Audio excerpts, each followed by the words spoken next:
বন্ধুরা আগে এই নষ্টাগিরির ভিডিওটা আগে দেখো, তারপরে একে হাই ডোজ দেবো। रुको जरा सबर करो। এখনো পশ্চিমবাংলার দ্বিতীয় দফায় ভোট বাকি রয়েছে। যারা ভাবছো যে বিজেপিকে ভোটটা দেবে তাদের উদ্দেশ্যে আমি কথাটা বলছি। पार्टी बदल लिया साला। সোন মাগ মারানি ল্যান্ডে ফকির। যদি আপনি সোশ্যাল মিডিয়াতে আমার ভিডিওটা দেখে থাকেন, আপনাকেই বলছি, আপনাকে আমার নতমস্তকে প্রণাম। এই যে আপনি ঠিক করে রেখেছেন যে আপনি বিজেপিকে ভোটটা দেবেন আপনার বুথে গিয়ে।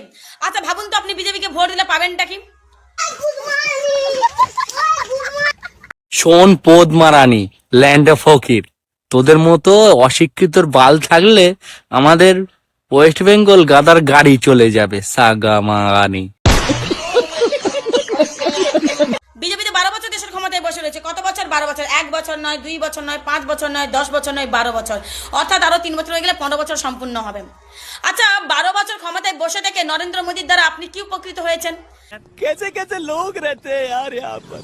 साला तुमको पागल कुत्ते का गाड़ी उठा के ले जाएगा बस। সোন মাং মারানি, আমাদের দেশ আগে কত নম্বরে ছিল আর এখন কত নম্বরে আছে?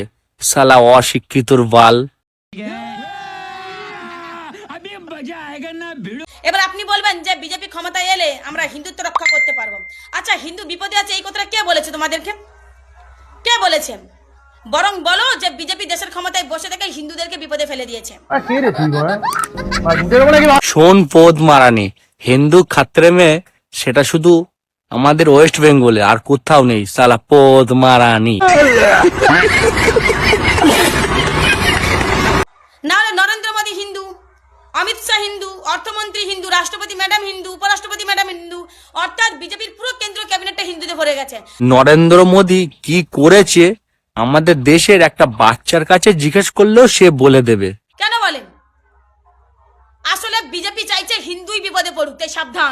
সোন পোদ মারানি, এতদিন তো চেটে চেটে তোর তো হয়ে গেছে, বলছি কি এবার একটু ভালো হ, না তো এরম ভুলভাল করে আমাদের দেশের প্রধানমন্ত্রীর নামে উল্টো পাল্টা বলিস না, না তো দেশের জনগণ না তোর বাড়ি গিয়ে পুরো মাগ মারিয়ে দিয়ে আসবে।